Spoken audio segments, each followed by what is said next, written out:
you are one of them. Thank So you, man. Thank you. it's been a great honor, like have you on this call, and you wouldn't believe it's my first online interview with a mentor or with a guru, and that is you. So Cool. I'm so glad. I'm so glad. Cool. Thank Glad you. to connect with you. Thank you very much. So yeah, like I have seen, I'm following you everywhere in your group, on the YouTube, on the blogs. Uh-huh. So you can say I'm your sincere follower, and I try to implement most of the strategies and techniques, and you share the actual knowledge, which is like actually practical stuff there. So that can be implemented directly with your client campaigns or Mm-hmm. your accounts. As being an agency, I know it's just a different account for every different type of market and client. So you Mm-hmm. can't say that this strategy is the ultimate strategy which you are going to have, but you always have to use your mind. You can always use the like tips and tricks, but you have to use your mind. What's working, what's not working. Mm-hmm. So thank you very much for training to teaching us, all of us. So on the behalf of my group and my team and myself, been grateful that you have got time for us. Thank you. Thank you, Sandeep. Awesome. So, without wasting your time, let's start. I would like to know about you more, because what I know is like all from your blog or the videos. Yeah. So yeah, I'm from Ukraine originally, which is a country in Europe. And so yeah, I haven't studied for this like in the school. So I was trying all kind of like jobs and stuff. Then I had to provide for my family. So I decided to be like a freelancer because I saw that freelancers are making some money. And so and I went after like United States market. But I didn't speak English at that point. Yeah, So had to learn it, had to learn, like, first I didn't have any skills, so I had to learn skills. Second, I had to learn English because I didn't speak English. And yeah, so yeah, I had to learn all of this like in the process. So I was working like a lot of hours to kind of like catch up with everything that I didn't know.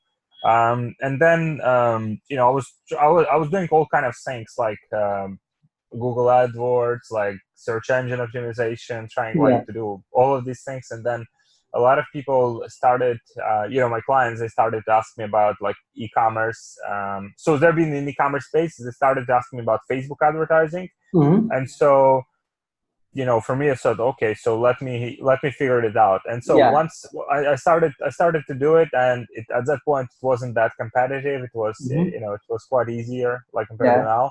Yeah. Less advertisers on the platform, less competition. Yeah. So I decided to go like all in with Facebook, Uh-huh. and yeah, that's pretty much like. And after that, Awesome. it just started like we work with better and better clients, and Awesome. we started our own projects as well. Yeah. So how long it was all like? How long it was? How long back like you started and you then started getting attention and all? Uh, like 5 years, probably for last 5 years. I mean, I've been doing like behind the scenes for a long time, Hmm. and I wasn't looking for any like attention.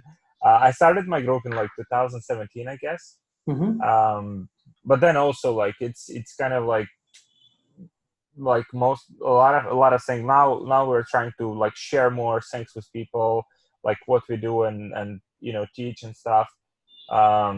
Yeah, but still like a lot of stuff we just like do behind the scene, like we do it still by ourselves. So Yeah. So you have a team with you, or you work like with a like how do you work? You have a team like, do you, because I know you provide the consultation also. You are more in the sales funnel. Recently, I have seen like you were you got the two Puma Club award, which is like uh-huh. the one who know about the two Pumas, they know how hard it is to get.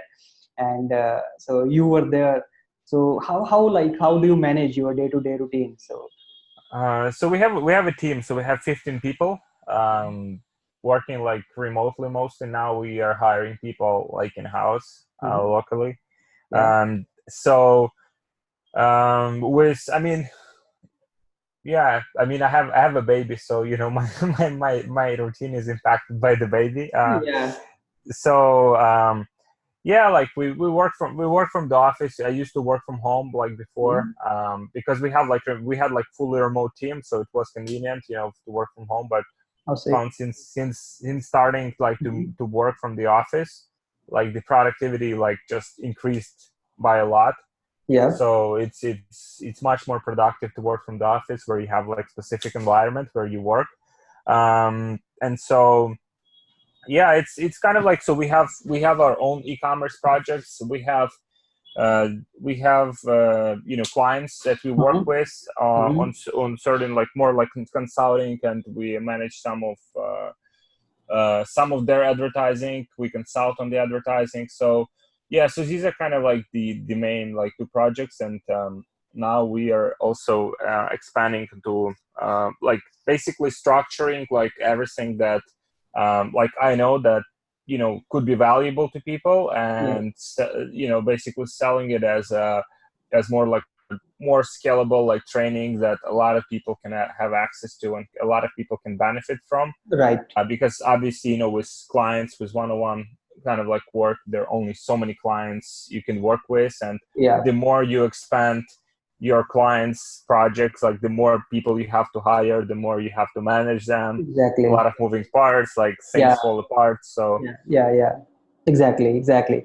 So fantastic. So you are like doing your own e-com stuff. So may I know like what type of industries, or like are you running any niche specific stores, or is it general drop shipping store? It's a specific brand. Like what type of e-com you are doing for your own?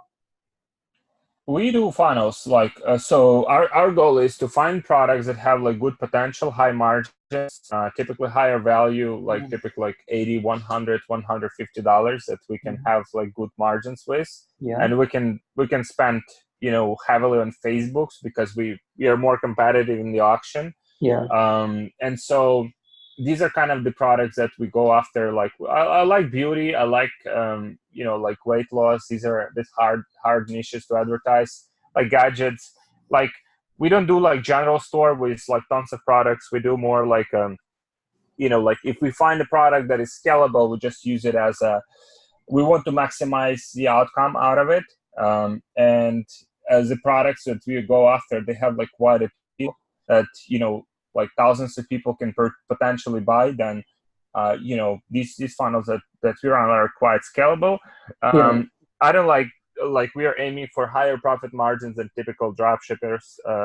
Like I know that typically like drop shippers, they have like 5, 10, 15% profit margins. Yeah. We are aiming like from 20 to 40.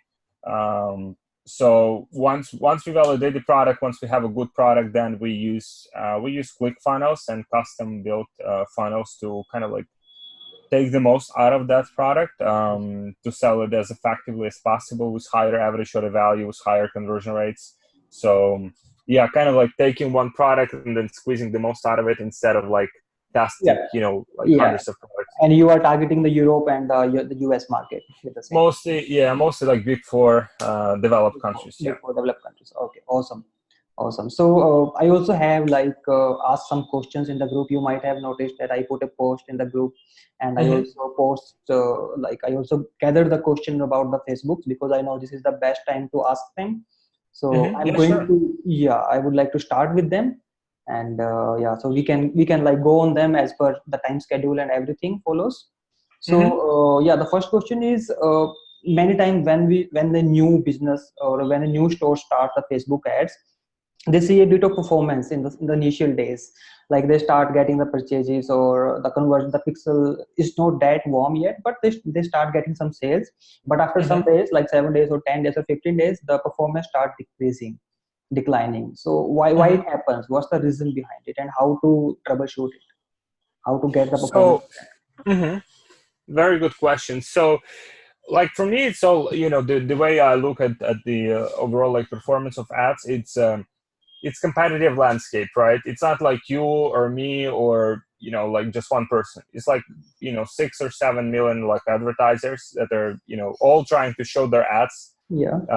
And so for me, like if the performance drops, it typically means either it's like the ad fatigue, right? If you have been advertising like heavily, you Mm-hmm. spend a lot of money on advertising, a lot of impressions. Maybe your audiences are just too small. You just like exhausted them. Mm-hmm. You're just showing ads because within every audience, let's say you have like 1 million people audience. within that audience, if let's say you're optimizing for purchase, your ads will not be shown to that 1 million people, but it will be shown to a specific segment of that 1 million Yeah. that has kind of like some behavior, or that Facebook identified that they're likely to purchase from you. Yeah. So maybe you have exhausted that audience, or maybe like you're competing for those like impressions to show your ads to these people and these conversions, but your ads are just like not strong enough. And so for me personally, I like to have like with our projects, with dropshipping, obviously with some e-commerce brands, it might be different. But I personally like to aim for like 3% plus unique click-through rate link. Yeah. Right. So that's kind of like one of the benchmarks that I'm aiming for, because if I get my ads to that benchmark, I know that they're resonating with the audience like pretty well. Yeah. So out of 100 people out of 100 impressions that I have, I'll get like those three clicks. Yeah. So that's kind of like one of my initial like that. If I see that, let's say my kind of like click-through rate like starts to drop, right? I might need, maybe my creative wasn't like strong enough in the first place. Yeah. So I have to work on the creative. Like creative is the biggest part of making it work, making it successful with Facebook. Yeah, I like read it many times, and I also have experienced it. Like in order to get success with Facebook, it's 60% your creative and 40% rest of your audiences and bits and performance and history. So is this true? Like 60% or 70% efforts come from your creative parts? Yeah, I would say like, yeah, for sure, like 78, even like 80. Like, so basically the direction that Facebook goes, right? Like the algorithm is very smart. I mean, it's so smart. Like, I mean, it's kind of like it's designed, like, for example, some of our best performing accounts, they didn't have any targeting. Yeah. Like they have just country, gender, age. That's it. Like they don't have any kind of like interest, behaviors, lookalikes, nothing. Right? And that the pixel was matured enough for such accounts. Like the pixel was already matured with thousands of conversions. Yeah, it was matured, right? But kind of the direction, like initially, right? So like for me, it's kind of like two stages. At first, you want to get data, like you want to to teach your pixel, you want to kind of like get it some data, and then you want to like as soon as it's kind of like starts to perform better for you, kind of like to move in that space where you're targeting like very broad audiences, and you let Facebook to optimize more for you. And not it will not work for every account. It will work mostly, in my experience, with products that have like wide appeal. Like, so that's why I like, for example, beauty, like cosmetics. I like weight loss, because it's these are wide appeal niches. Like for example, in the United States, like majority of people have issues with their health or weight loss. So these are kind of like big like problems that we are like trying to sell and solve and sell products to solve these problems. So exactly. That's I mean, creative, like for sure. Like if you have, I mean, you just need to put more work into creative for sure. The way Facebook, like because I'm they invite me like into Facebook headquarters like every few months to kind of like learn what's happening with the platform, with their direction. And so what happens is like they want to move like Facebook into a place where there will be no kind of like that ad set level, like targeting, all of those things. They want to like eliminate it. Like they want to make it like there will be like no targeting. You don't have to choose the targeting. Got it. So they want to make it all automatic. Like you just set up your it's like algorithm is smart enough to kind of like, okay, so what is your industry? Who's your ideal customer? Like what do you want to achieve? Like I mean, that's kind of the direction. It probably will take some time for them to gather that amount of data and structure it that way. But exactly. But then like advertiser like task will be like the only like task, right? Which is, I think is the same task, which is now like to figure out your message, to figure out your ad, to figure out your creative. Because so the more work on the copy, like because I have seen many times as an agency, we get to work the clients like basically the new stores. They don't have a team for the graphics or the videos. They don't have the very good product videos. They don't have very good product testimonials, very good graphics, and they want to like Mm-hmm. start with the Facebook ads, spending like $100, $200 a day.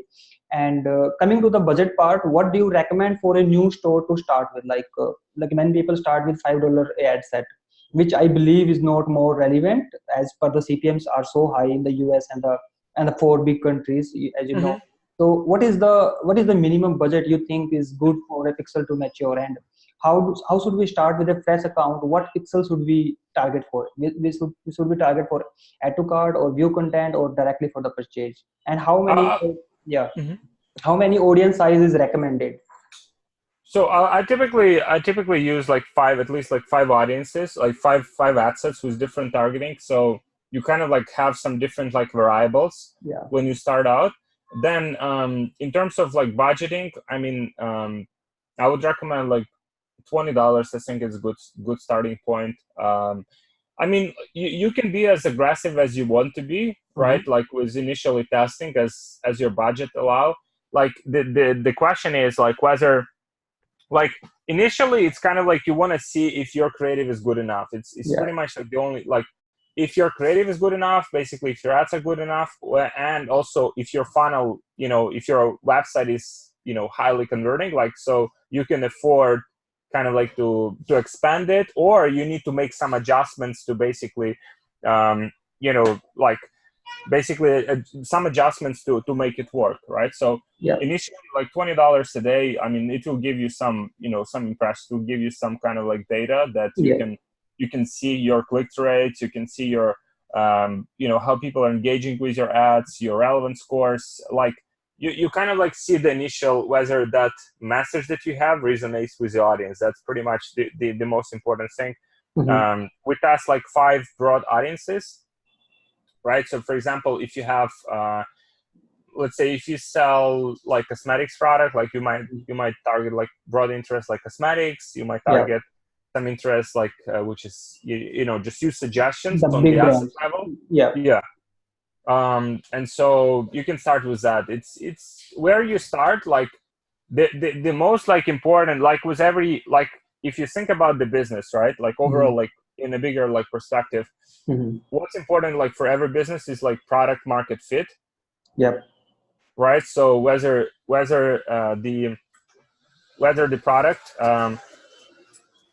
the product like resonates with the market, right? That's pretty much like the most important thing. exactly. um, and so that's how you have to treat it, right? You have to find that match first. If you found it, like then you can expand, you can scale, but first you Yeah. have to find it. So like in order to get that to data, like to understand if your targeting is right or not, you can see the CTR, the CPM, the view content, ATC, like how many, the what type of results are there.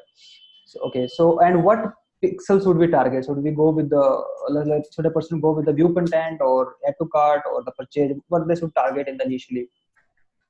So I mean majority of our ads we go straight for purchase, Okay. because it just gives you the higher quality of traffic. Yeah. Sometimes we go with like add to cart just to like warm up the pixel, but we never go like view content. I mean those are pretty much like, yeah, no, like we No. don't do like add to Yeah. cart, like at least like add to cart. And also this only if you're selling like higher ticket product. If you're selling Okay. product that maybe like 50, 80, $100 plus, then I Yeah. would do add to cart. Otherwise, I would just go straight for purchase. Probably it will take some like 1 day or two, kind of like for Pixel to accelerate. But Yeah. I mean, there is like the learning curve like will be there like in any Okay. case, Yeah. right? It's not avoidable. It's unavoidable. Yeah, because I have seen with the add to cart, like when you start with the add to cart pixel, and you got a lot of add to cart, like with a very, very less expensive add to cart, less than $1, Correct. but there is no Yeah. sale. Yeah. So this figured out like Facebook know the people who do the add to cart, but they don't purchase. Yeah. So he like optimize for them so that you Yeah. don't Exactly. have the traffic. Yeah.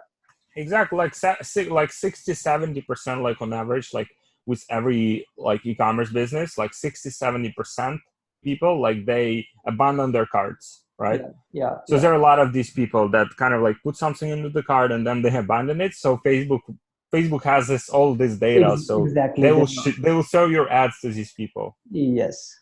So awesome, perfect. So like it actually has cleared a lot of things for me myself, like the broad audience, the purchase pixel, unique CTR. So all of these are the very good numbers.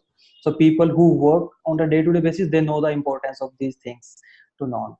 So there's one thing, like CPM are very high in the US. Like if we say talk about the average CPM, it's more than $20 in the US, and it ranges from 50, 60, 70. Yeah, like, so what is the methods or the techniques to lower down the CPM? How to like lower down CPM?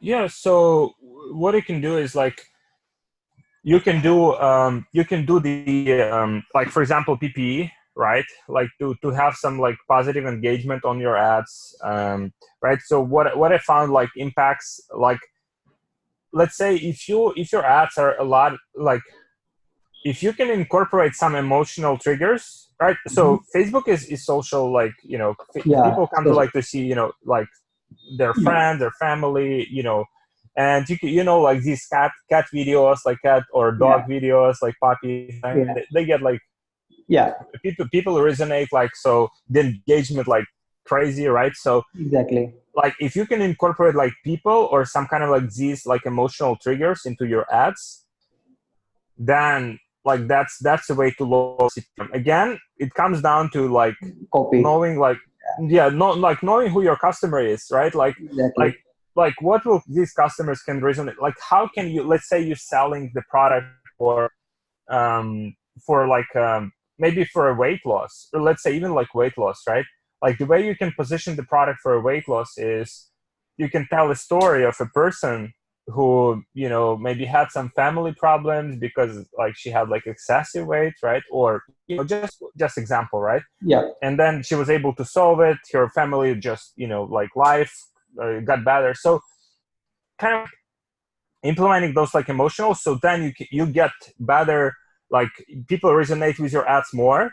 If you use like PPE, you can get even more acceleration on these ads, right? And then these ads can go kind of like Awesome. like, yeah, like I think it was a company called like Tracker, I Mhm. guess it was Tracker, where one of their ads was like, it was actually like uh, like, so someone has stolen a bike or like a bicycle from a person, and then they would track, like that person would find it, and they would like record the whole process. Oh, like they found this guy. And so it's kind of like story, it's emotional, it's Yeah.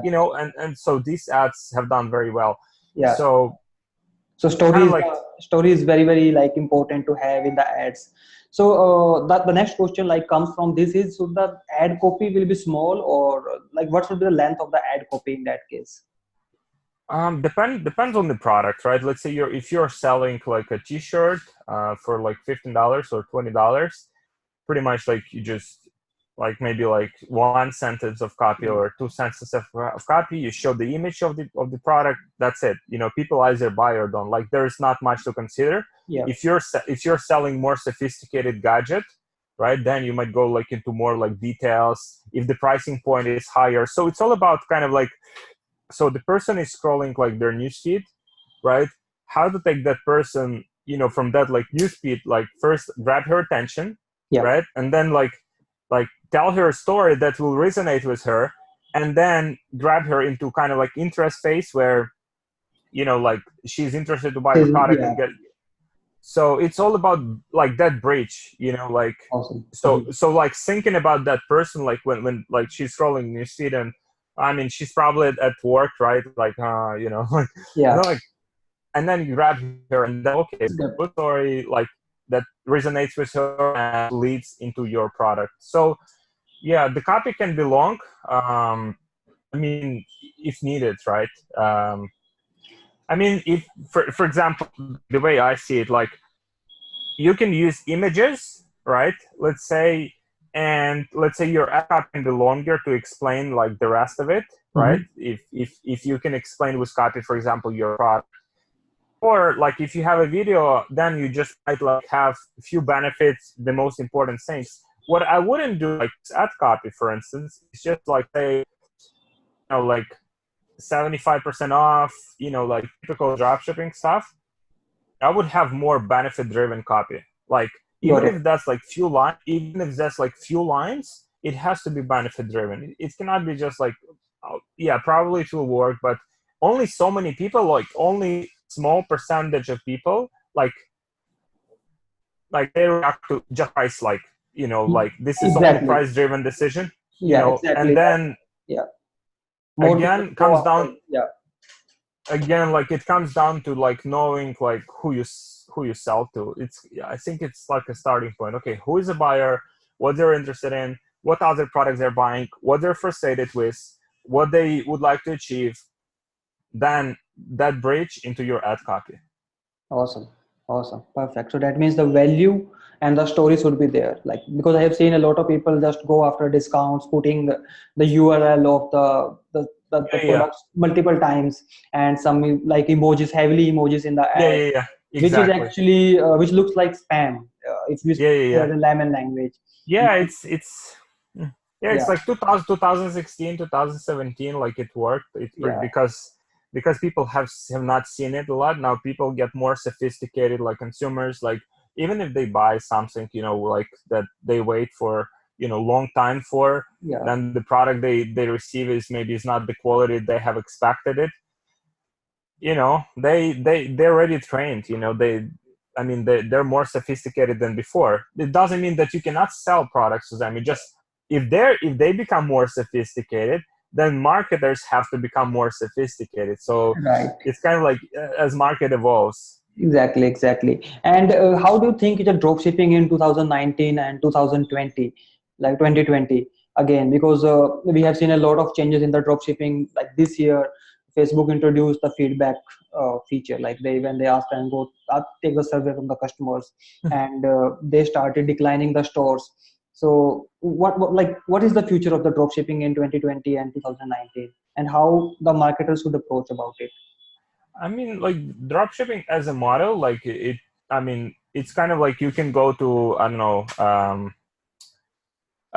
you can go to any like big company, right? If they will allow you to, like, let's say you go to I don't know, you go to Coca-Cola, and let's say they allow you to sell their products. Okay, if you sell my products, you have full rights. If sell them, then we fulfill them directly, right? And just an example, right? Yeah, yeah, yeah. So as business model, it will not go anywhere. Like there will be people like who are doing this, like if it will make sense for them, like economically, right? If margins will allow, like now majority of people like still do like drop shipping from China because the Yeah, margins, like still like pretty good.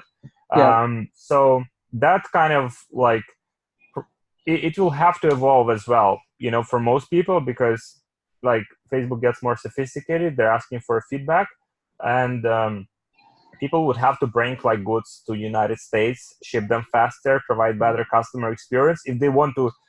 I mean, if they want to have like more sustainable kind of like presence on Facebook, Mhm. because otherwise, like Facebook will ban them, and probably it will ban them as a person from advertising from any kind of like sources.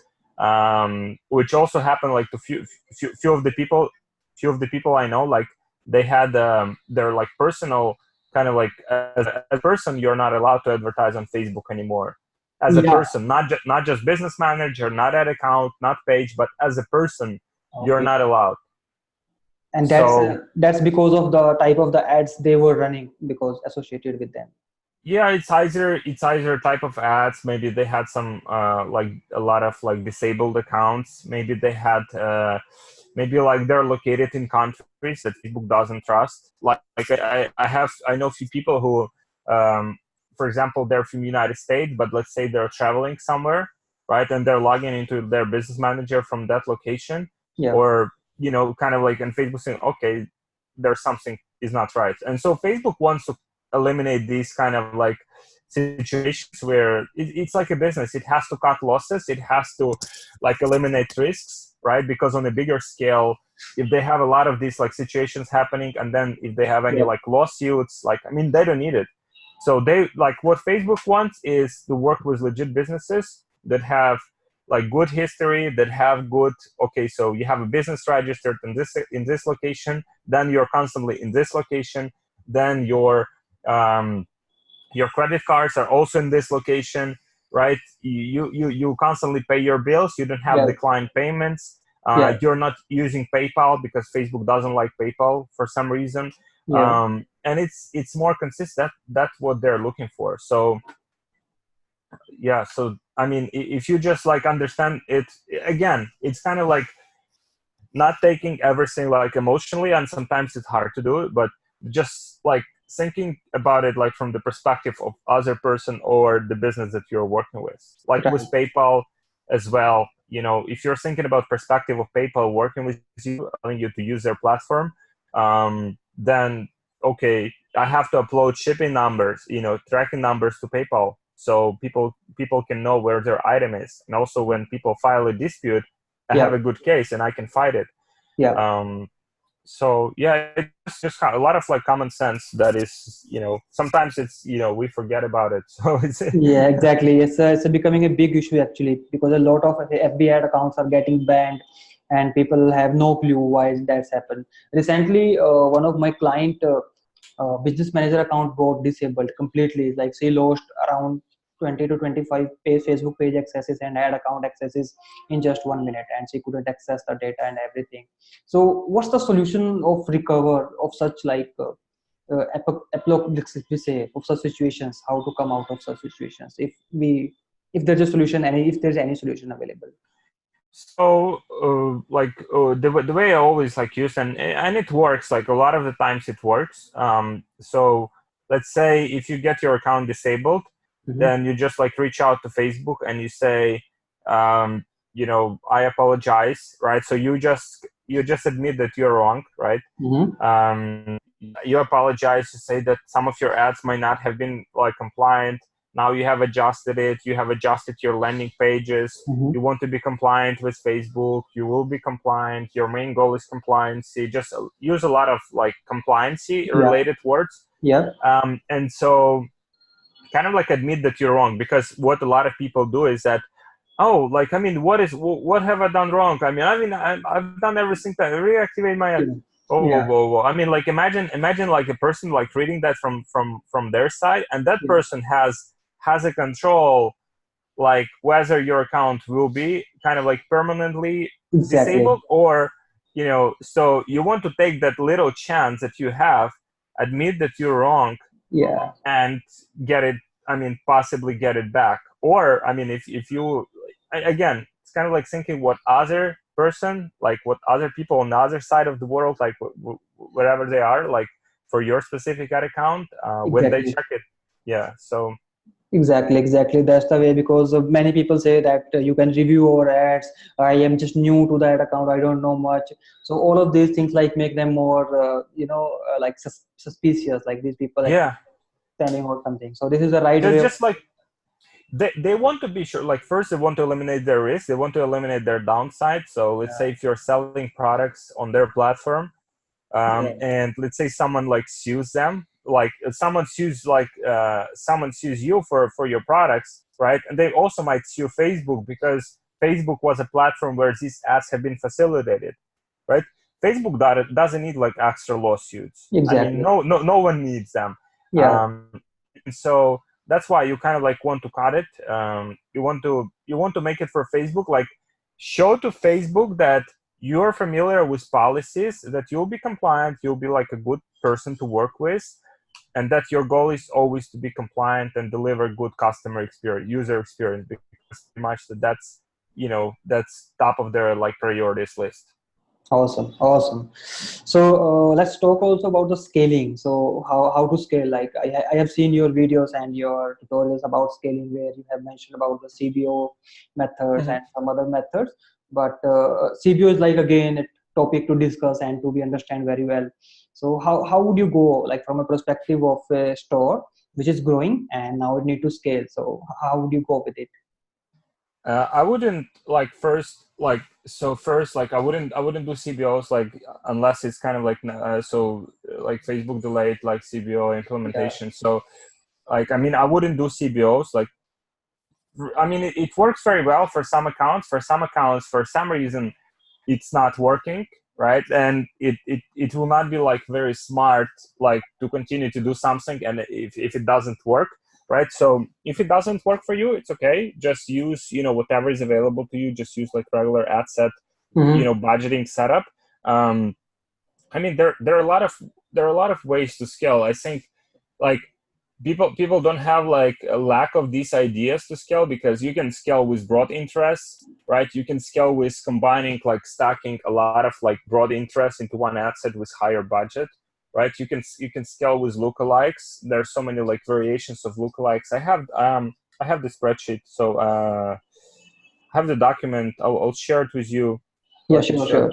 Yeah, that will be So like different types of lookalikes that you can use. So I'll send you now. And great. Okay. so there's so many of them. Like there are so many of these like lookalikes type that you can test.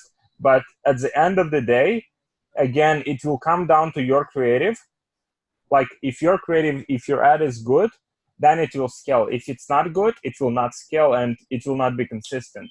So first, like even on these like smaller budgets, just make sure you have that your creative and your ads are very strong, right? That's kind of that testing phase. So I think that people have to do that testing phase more, Mm-hmm. and then scaling, it just comes naturally. Because like if you see, let's say you have some ads, you're testing them, and then you're getting like 2x return on ad spend, right?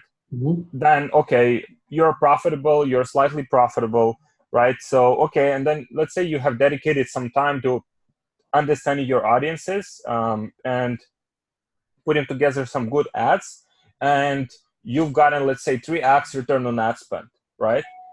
And you have better click-through rates, you have better CPC, like, so those ads, like, they're much more like scalable, right? And then Exactly. you see that, like the more you put those good ads into more auctions, the Yep. more you will win.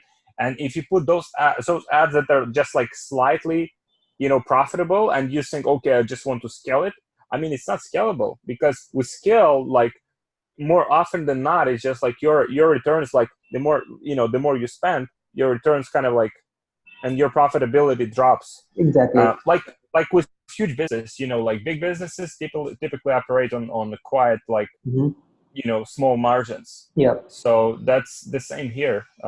Your creative, your ads, like, I would recommend just focus on your creative and your ad. Make sure that you're your customer pretty much. Like that's pretty much what it comes down to.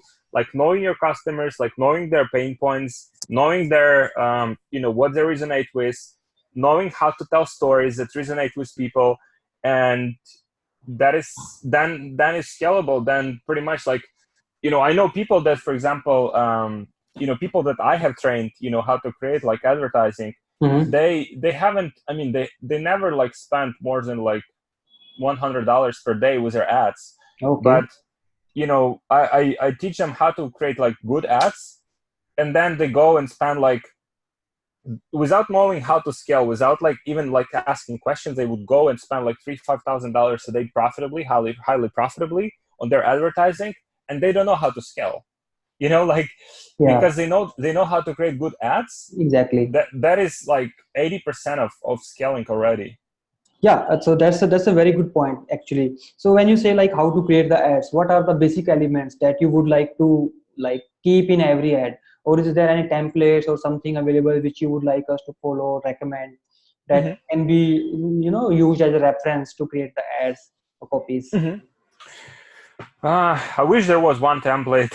Yeah, and I remember like you posted somewhere in the group like you are making a library of the ads of the different type of industry. Uh-huh. I think that's still in process from your side, because I remember I think you did post Yeah, something yeah. like that. Yeah, There was kind of, it was more like a swipe file, like yeah, what yes, has been like utilized in different industries. exactly. I mean, for every like specific industry, like first I would go and see like, if like anyone who's like very successful in your specific area, like who Yes, that they figured out like their customers, they know how to advertise. I would learn from them. I would see if there's anything that kind of like the angles and the ideas you can emulate and you can model. That's always like a good starting point Yeah, because ads library is like a wonderful tool Facebook has yeah, given. Like this is a exactly, yeah. exactly. So you kind of like just get inspiration, see like, okay, so that's how they talk to their customers, that's how their ads are structured.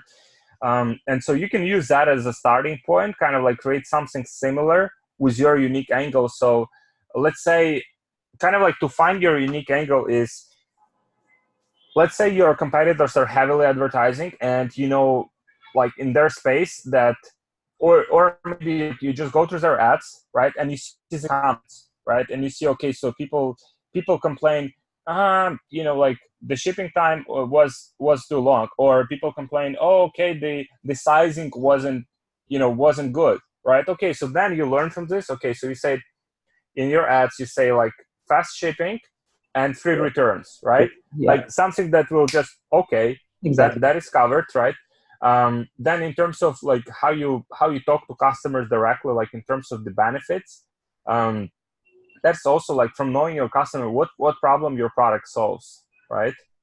What problem, and how can you communicate that with a story, right? If you can communicate that product, like that value with a story, like for example, even with some more established business that at least have some like testimonials or reviews from customers, oftentimes like just using like detailed customer testimonials as ads is one of the Yeah. like best performing ads they have, So they can use the because testimonials maybe in the Mofu or Bofu funnel, like retargeting the people in their custom audiences, creating on the different front on the front end on on the the front end on the front end. Okay. even on the front, that's was my thinking as well. Okay, people now have seen the offer, now they probably have some objections that we can fight with these testimonials. Uh-huh. We have tested for many of our accounts, like on the front end, like testimonials, and it just works very well. Awesome. It just fights like all of their objections before they even think of them. That means the And cold, you can show the testimonial to the cold audience. That means correct, exactly, yeah. awesome, awesome. That's a cool hack. And about the spy tools, is there any spy tool available which can also help you to find the interest or the targeting of your competitors? Like, are there any such spy tools or any tools available who can help you find out the interest, such interest? So, I mean, I'm using AdSpy. AdSpy as like my main kind of like tool that I'm using. Uh-huh. It's quite good. It's quite. I mean, it has so many filters. Like you can like see different time frames. You can see different like ad platforms. You can see different like niches. I mean, it has so many filters. And like for targeting, I mean, I I never. I mean, I don't care like what my competitors are targeting. The reason for that is why I don't care. Let's say if they have like a season pixel, Mm-hmm. right? Yeah. And if they can afford just to target like broad audiences because their Yeah. pixel is season enough, Yeah. right? Exactly. It has like zero value to me personally, right? Exactly. So I would just start with like common sense. I mean, that kind of like learning curve at the beginning, it's unavoidable. Like you will spend some money on interests that are not performing. You will spend some money on ads that are not performing. It's unavoidable. It's part of being like advertiser. I would just use common sense. So if you're using, as we have covered, like if you're selling, let's say, cosmetic product, I would just target cosmetics, beauty, Yeah. makeup, Yeah. like broad interest. I might like narrow them down with like engaged shoppers. Mm-hmm. So I might get like a bit like more segmented, a bit like narrowed audience to get the initial traction on the pixel. But I mean, Right. I think Right. that's a good Yeah. starting So point. like I know it's like the time is passing by and we just left with few minutes there, and I also know we can't cover up the whole thing in just the 45 minutes. So how much time are you still have? Can we like get more 5 minutes or we are tight on Uh, yeah, I have to jump on the call, so time? it's I have Okay. only like Okay, I okay. have to So, do like only me, 20 I'm minutes. just wrapping it up with the last question. So, Yeah. we have almost discussed about the ads, the auctions, the audiences. So, let's Mm-hmm. discuss about the landing page also, the website conversion, because I know that's is a very big factor when it comes Mm-hmm. to the performance of that. So, what are the things which you primarily think a website should have when it comes to the landing page, the conversion rates? So I think the like first of all, it's kind of like think about the person who lands on that on the website, right? Like you want to show them the most important things like on top, right? So if you're like the title of your product, it can be like benefit driven, right? So for example, this product does, like, I don't know, eliminates something, or, kind of like if you can do that. Also, the add to cart button should be above default. So kind of like as person lands on the page, they should see the add to cart button. Sometimes I see like the add to cart button is somewhere like, like below. So Yeah. not everyone is just like scrolling to the bottom. So if they see like add to cart, just show it to them, make it big, make it bold, make it like bright, right? So if it, sometimes I see people using like black color, which I don't think is the best color for like, I mean, green, like orange, red, like, so it's clear. It's Clearly like visible. you Yeah. have to click here. Yeah. And then the overall like structure for like landing pages, for product pages, make it visual, right? So have different kind of like, you might have some GIFs, or you might have some like images, like showing the products for different angles, showing the product in use, showing the product with, I mean, if you can also like add the video there, kind of like to explain the product, and then benefit driven copy, right? So Awesome. what the product does, who is it for, like shipping details, so like kind of like leave all of the customer objections. And also like as you advertise, as you collecting like feedbacks from customers, and also as you getting like comments on your ads, just implement those into the product, into the product page copy. So all Awesome. details are here. You can Yeah. respond to every comment. Please get familiar with it. Yeah, because I have seen many people, they don't put much content in the description. They just import the product from the AliExpress or somewhere, and they just give the pictures and some just plugins, and but they don't give the actual value. Thank you Yeah. very much, Alex. So it's I didn't get to know like how we spend this time. It's like just quick for me, and thank you very much for your valuable time. And also one last thing, how to find like how to get enrolled in your course, because I know you provided one-to-one training. So what is the best way to enroll into that? So it's if you go to like ecommerce it's basically like it's like you have to go through the like application stage. Mhm. So then we review it, we see if we can help you, and yeah, it basically starts there. So I'll share the link here, so for everyone who's interested, Awesome. I will. they can. Yeah. Perfect, perfect. And you accept all over the world, like candidates from all over the world, like who are interested to learn and scale their e-commerce marketing. Yeah, yeah. Awesome, awesome. Thank you very much, Alex. And Yeah, yeah, thank you, Sandeep. Pleasure. Yeah, thank you for everyone who's listening.